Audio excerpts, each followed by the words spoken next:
everybody, I'm Tom Vassell. And I'm Wendy Yee. Today we're taking a look at a game that has a really cool cover. It really does. Echoes of Time. Echoes of Time is a game which has a sliding, moving board similar to, well, not too many games. Ancient Knowledge. Ancient Knowledge from Yellow. That's the first one I think of. A few other games like that. So essentially what it is a timer that will bring creatures into play. You're woodland creatures and you are... I'm actually not sure what you're doing. You're conquering sources, Tom. Yeah, you're fighting something. Anyway, here's how it plays. Each player has a board here with a picture on it, and you'll have tiles that match the picture to start the game off, as well as an extra one that actually makes a nice circular Pandora. You'll have a card that you'll start with play on the board. So let's just put one out here. Let's say it's here.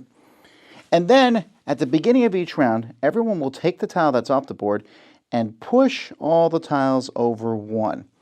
Now, the one tile is going to fall off if there are any cards in that tile, and each tile can hold 2 cards. Then that card is added to your fellowship. It becomes a card that is in play. Then players are going to draw a card and then take 2 actions. You can take the same action more than once if you want to, or you can take 1 action and then the next time it's your turn, take another action. This is just draw 2 cards. This is play a card. Now, there are various cards out here that you can play. And when you play a card, there are 2 costs on the card. The top cost is how much it costs in cards that you must discard from your hand. So this one's pretty pricey. I'd have to get rid of 5 cards from my hand. The second cost is the time number that you put that card on. See, this one is expensive in time, too. It's going to take a long time before that one comes off the board.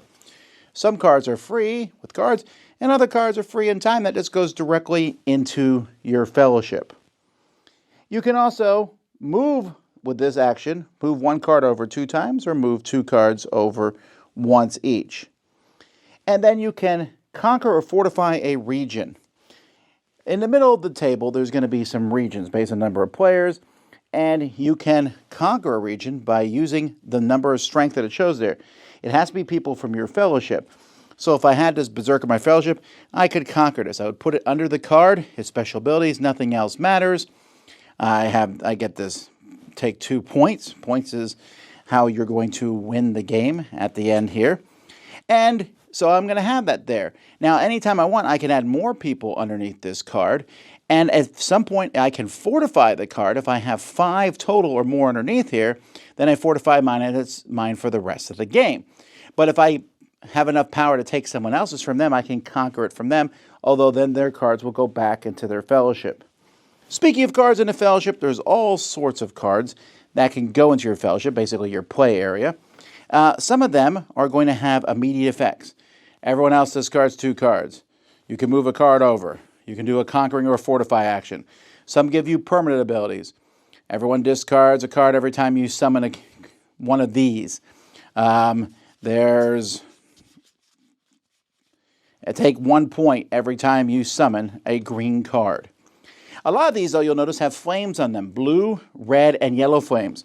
Once those are in your fellowship, you can use those once per turn, but only if the flame matches the color of the tile set outside the board.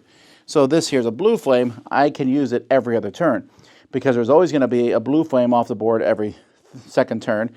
The yellow flame's off every 3rd turn, and the red is off only 1 out of 6 turns. So the red abilities are going to be better. And when you have that, you just put a little token on to show that you use that ability, and then you take that ability. The game is going to run out when all these locations are fortified, or when a set number of victory points has been taken, or when one person has a certain number of different people in their fellowship. You're going to get points for creatures in your fellowship. You're going to get points for things that you've conquered. You're going to get points that you've collected during the course of the game. And whoever has the most points is the winner.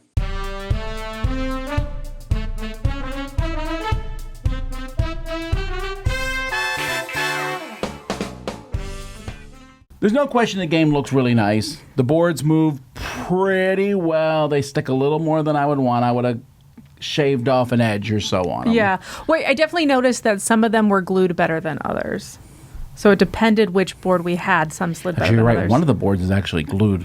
In the copy we have, one is actually glued poorly. But Yeah, it's not a huge deal, but there is a little bit of messiness with that. They're saying, hey, put 2 people on a tile and just overlap them when you're moving it.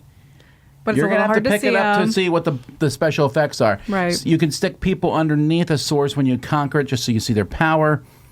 But I might wonder if I should, I don't know. It's just minor stuff. I might want to conquer your thing but not give you a really good power back. But I would rather the sliding mechanism that they have over just placing the cards and having to slide every single card down.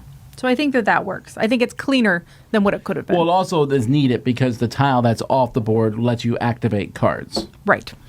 This is an engine building game that is very pretty, has a lot of cool art, and like I said at the beginning, I have no earthly idea what the theme is. It doesn't really mean anything. It's just creatures and stuff. But that's okay because it's an engine builder. Yes. It's similar to Race for the Galaxy and things like that. I'm like, ooh. My concern with the game, and this is not a negative because I think the game is fine and I enjoy it, is it feels, it's not a concern, I shouldn't say concern. This game is smaller than the box would have you appear. Yes. This is one of those games that you feel like you're just starting your engine and then the game ends. Yes. At least that's how I felt. 100%. I have had some games where we've kind of tug-of-warred over a couple of those sources, like I had 2 strength, you had 3 strength, I had 4 strength, you had 5 strength, until we finally, finished it and it was done and no one could steal it anymore. And that extended the game a little bit, but then it also just felt like, who's gonna get it? Who's gonna have that moment where they have the monster, the guy that comes out that's worth just the right amount to hit the 8 or whatever it is. So there's an oddity here. I think the playing the cards is great. Cost of cards, putting it on the time thing, everything flows. It's a really smooth process. I like them. The cards come off the board. Some are immediate effects. Some you can use. Don't love those little X's, but it works, right? Yeah. You're just using them when they can. I think the sources feels, I know it's needed for the game, but it feels like an added thing. This whole control the sources. Well, that sounds like, hey, there's a big area control. There's only a few of them. And, there's 1 per player. Yeah, and you're fighting over those sources, and then it's gone and it's over, and it doesn't feel dramatic, and they're not particularly hard to capture. And so it feels slight. But that being said, it's an enjoyable slight. You just have to, I think you need to know what you're getting into.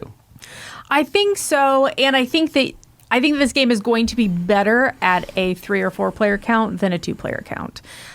Playing it mostly 2 player, I definitely felt like it was a lot of back and forth, and it almost felt like a lot of the luck of the draw, which you're going to feel that anyways. This is one of those games. Sure. It has a large deck of cards. You start building an engine towards a particular card color, and then you may not see it again for the rest of the game. That's just how, these kind of games work. And so I think, like you mentioned, I think you have to go into it expecting it to be a little bit slighter, a little bit lighter. But I do think that it's clever, and I do think that it takes a game like Ancient Knowledge, like you said, we've seen this kind of thing before, and it does simplify it. So I think if you're looking for something that is lighter, is going to play quicker, it's something that you can just pull out, kind of that weeknight game thing, I think it does fit that category well. Yeah, I 100% agree on this. I don't want to say too much negative about it because I think for a lot of people that's enough. Mm-hmm. You play the cards, you slide them over. This gives me an immediate effect. This gives me one I can do every once in a while. I do think the time on the box is wrong. It says 45 minutes. That's insanely narrow for 2 to 4 players.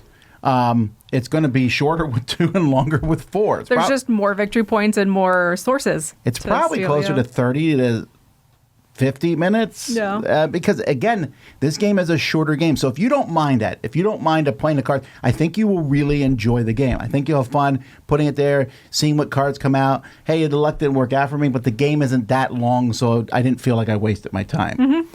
So I think it's an expectation thing. I think it can be fun and interesting, and it's like a light Race for the Galaxy. It's like a light Ancient Knowledge. It's like a lighter version of those. I just didn't expect it to be that light, so I was initially thrown off. Okay.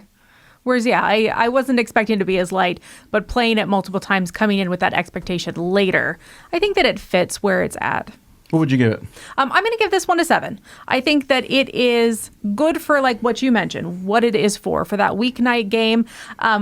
if I were to like love this game, I would want it to be more robust. But I think for what they give you, I think everything works.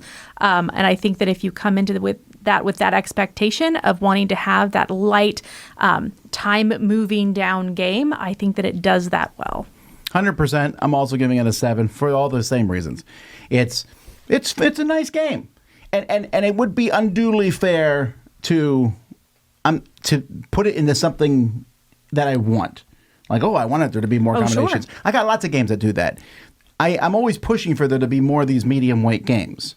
And so I'm glad to see one like this. That's easy to play, that people can get into. You can say, hey, play a card. And I played this with some people who, I'm glad this was the weight of the game that I played it with them, because they would have been overwhelmed. And I was very happy to see that this was easy to understand and play. And it's fun to slide the tiles over. Am I loving it? No, but I think it's very good and entertaining, and a lot of people will enjoy it. Well, there you go.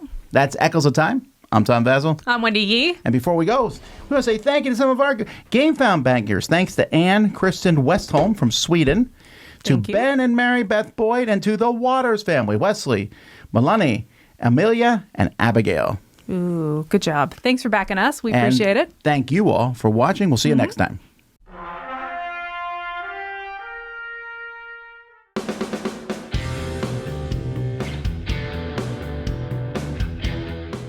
Hey everybody, thanks for watching this video. If you like this review or whatever you just watched, wasn't it amazing?